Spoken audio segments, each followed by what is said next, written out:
जय माता दी, जय मां कामाख्या।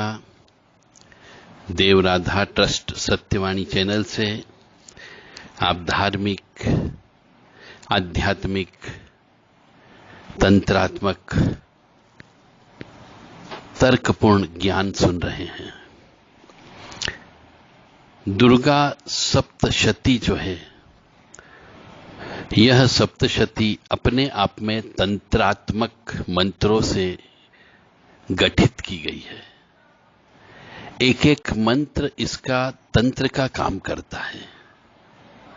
तो इसको बात करने का, इसको पाठ करने का, इसका विधान के अनुसार क्रिया करने का सबका तंत्र का सिस्टम है। और इसको किसी से सुनना पड़ता है, सीखना पड़ता है, तब जाकर के आप उन मंत्रों का प्रयोग कर सकते हो। इसी कड़ी में दुर्गा सप्तशती नामक किताब में अर्गला स्तोत्र दिया गया है। इस अर्गला स्तोत्र का पाठ करने से मनुष्य को कहते हैं कि करीब करीब सभी चीजें प्राप्त हो जाती है। अर्गला स्तोत्र के 25 श्लोक दिए गए हैं। इस 25 श्लोक का रोजाना 5 बार कोई भी व्यक्ति पाठ करता है तो बहुत सारी समस्या से निजात मिल सकता है। मैं सभी से यही प्रार्थना करता हूं, हाथ जोड़ करके, कि आप बाबा लोगों के चक्कर में मत फंसो। खुद करो या परिवार का व्यक्ति करे और पीड़ित व्यक्ति को सुनाए। यदि तंत्र हो गया है, मानता हूं होता है तंत्र, पर उस तंत्र को इन स्तुतियों के माध्यम से हटाया जा सकता है। परंतु आप करना नहीं चाहते और पैसा खर्च करना नहीं चाहते, तो फिर आप कैसे सुधरोगे? जिनके पास पैसा नहीं है, समय नहीं है, वो सवेरे जल्दी उठे, 4 बजे उठ करके इस अर्गला स्तोत्र का पाठ करें। पूरा विधान मैं आपको बताने जा रहा हूं।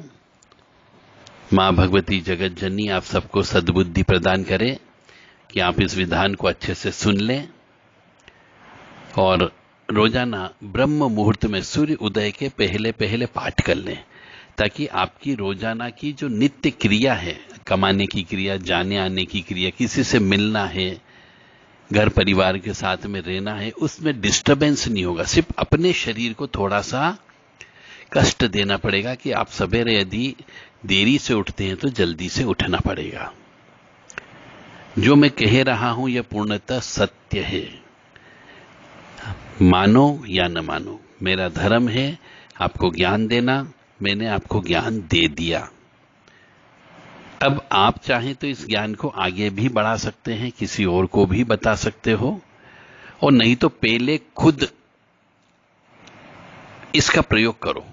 यदि आपकी कोई भी समस्या है, कोई भी कष्ट है, ऊपरी बाधा है, तंत्र बाधा है, काला जादू है, या किसी का भाग्य खराब है, ग्रह नक्षत्र खराब है, करीब करीब यह बहुत सारी चीजों में तोड़ है।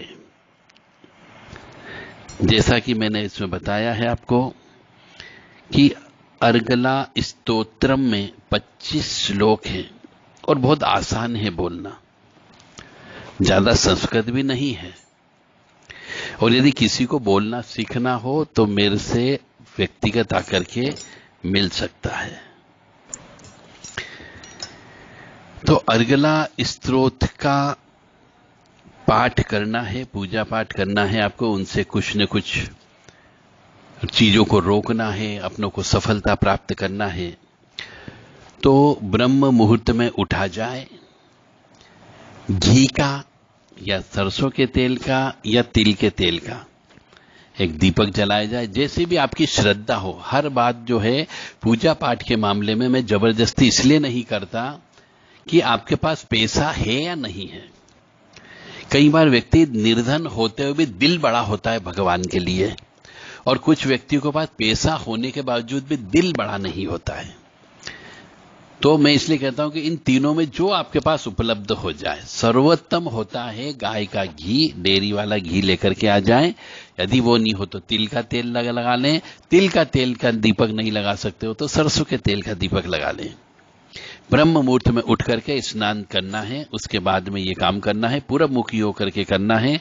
और ओम ऐं ह्रीं क्लीं चामुंडा विचे, ये माँ का मंत्र है, इसको 108 बोल करके ध्यान करना है।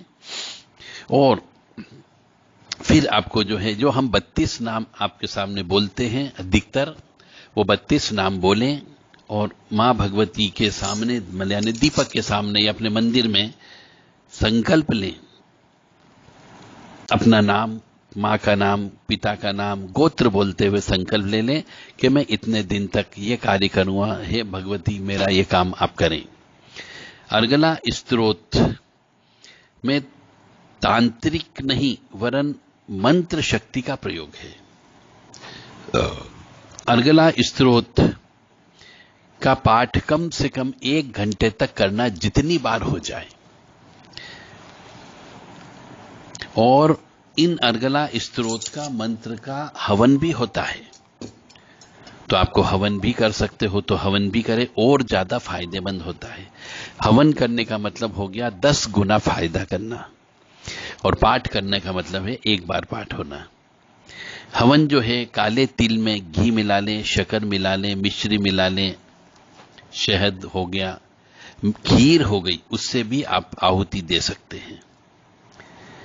और कोशिश तो यही की जाए कि अर्गला स्तोत्र का जो भी टोना टोटका प्रयोग करें अपनी जिंदगी के लिए, परिवार की जिंदगी के लिए, ब्रह्म मुहूर्त में ही करना चाहिए।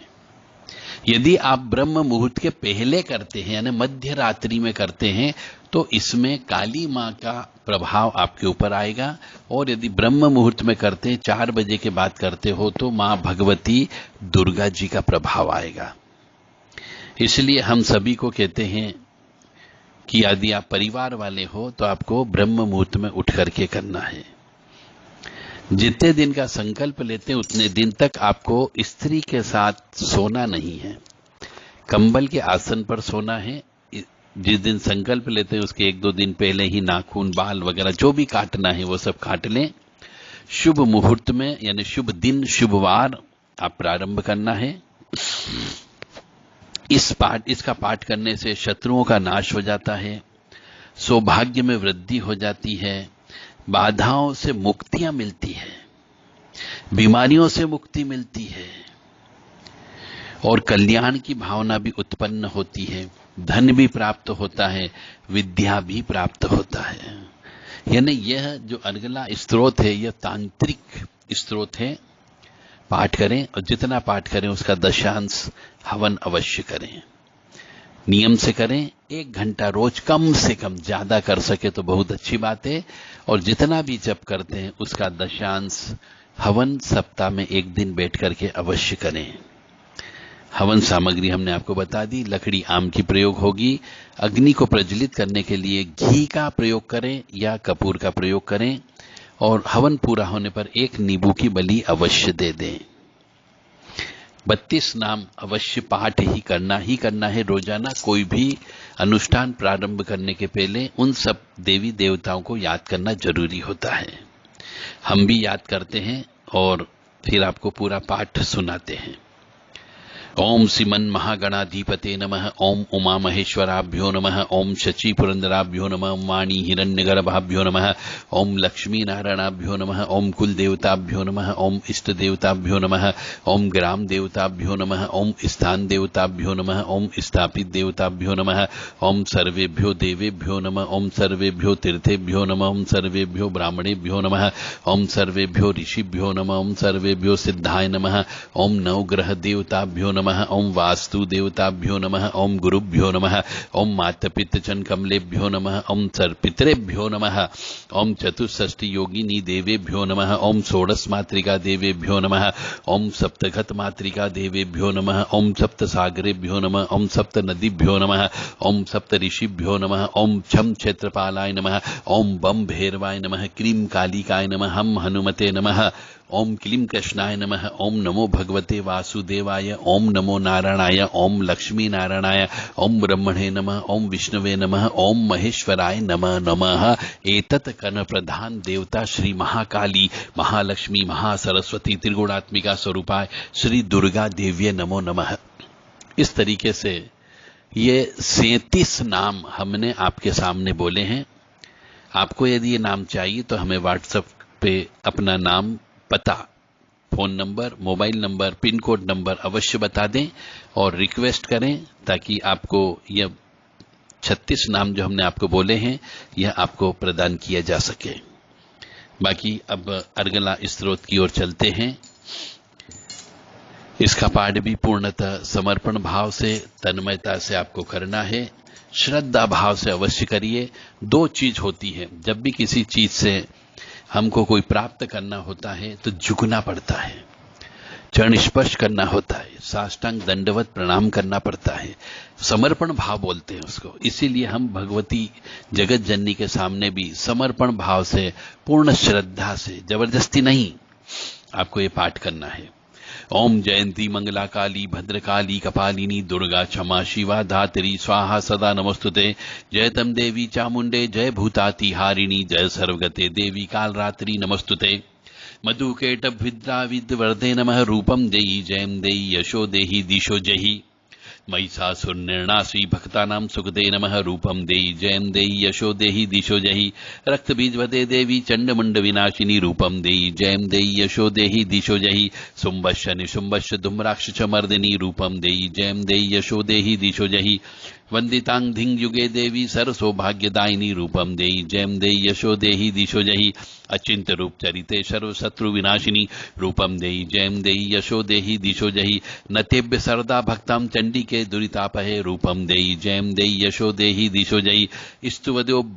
स्तुवद्भ्यो भक्ति पुण्तां चंडी के व्याध विनाशिनी रूपम देहि जयं देहि यशो देहि दिशो जहि। चंडिके सततम ये त्वाम चर्यन्तः भक्तितः रूपम देहि जयं देहि यशो देहि दिशो जहि। देहि सौभाग्य आरोग्यम देहि में परम सुखम रूपम देहि जयं देहि यशो देहि दिशो जहि। विदेहि दिष्टानाशम विदेहि बलमुच्चके रूपम देहि जयं देहि यशो देहि दिशो जहि। विदेहि देवी कल्याणम विदेहि परमाश्रियम रूपम देहि जयं देहि यशो देहि दिशो जहि। सुरासुर शिरो रत्न निग्रह जडम्बिके रूपम देहि जयं देहि यशो देहि दिशो जहि। विद्यावतम यशस्वतम लक्ष्मीवंतम जन्म गुरु रूपम देहि जयं देहि यशो देहि दिशो जहि। प्रचंड दैत्य दर्पण दे चंडी के प्रणताम में रूपम देहि जयं देहि यशो देहि दिशो जहि। चतुर्भुजे चतुर्वक् संस्तुते परमेश्वरी रूपम देहि जयं देहि यशो देहि दिशो जहि। कृष्ण संस्तुते देवी शाश्वत भक्त्याम सदाम्बिके रूपम देहि जयं देहि यशो देहि दिशो जहि। हिमाचल सुताना संस्तुते परमेश्वरी रूपम देहि जयं देहि यशो देहि दिशो जहि। इंद्राणी पति सद्भाव पूजिते परमेश्वरी रूपम देहि जयं देहि यशो देहि दिशो जहि। देवी प्रचंड डो दंड डिट दर्प विनाशिनी रूपम देहि जयं देहि यशो देहि दिशो जहि। देवी भक्त जनों सदाम दत्त आनंदंबिके रूपम देहि जयं देहि यशो देहि दिशो जहि। भार्यां मनोरमां देहि मनोव्रतानुतारिणीं तारिणीं दुर्ग संसार सागर स्कुलोद्भवाम्। इदं स्तोत्रं पठित्वा तु महास्तोत्रं पठन्नरः स तु सप्तति संख्या वाप्नोति संपदाम्। ओम श्री मार्कंडे पुराणे अर्गला स्तोत्रम संपूर्णम। इस प्रकार से ये 25 श्लोक जो है ये किसी गुरु से लेने की आवश्यकता नहीं है, क्योंकि ये स्तोत्र, ये मंत्र नहीं है और ये स्तोत्र अपने आप में तंत्र का काम करता है। तो जो भी व्यक्ति चाहे 9 दिन का, 27 दिन का जप कर सकता है, संकल्प ले सकता है, या 108 बार पाठ करने का संकल्प प्रतिदिन ले ले और लगातार 41 दिन तक यह कार्य करे या 90 दिन तक करे, तो निश्चित तौर से यदि उसके कोई भी उसकी क्षमता के अनुसार कोई काम रुका हुआ है, तंत्र बाधा की ओर से, काला जादू की ओर से, नजर दोष की ओर से, या भाग्य साथ नहीं दे रहा है, तो निश्चित तौर से दशांश हवन करने के उपरांत उनको वो फल की प्राप्ति हो सकती है। मैं पुनः कहूंगा सभी माता बहनों से, भाइयों से, वृद्ध व्यक्तियों से, साधकों से कि हवन करना अनिवार्य होता है। जितना जप करते हैं उसका दशांश हवन करना अनिवार्य होता है। ऐसा कभी मत करना कि जितना जप किया उसका दशांश और जप कर लो और हवन नहीं करो। ऐसा करना आपको सिद्धि प्रदान नहीं करेगा, आपके कार्य को सफल नहीं करेगा, क्योंकि घर के अंदर शुद्धता भी हो जाती है हवन करने से। और हवन करने से जिसका भी हम मंत्र जप करते हैं, स्तुति करते हैं, उस शक्ति को भी इस हवन के माध्यम से भोजन मिल जाता है। इसलिए हवन करना अत्यंत आवश्यक होता है। जय माता दी, जय मां कामाख्या।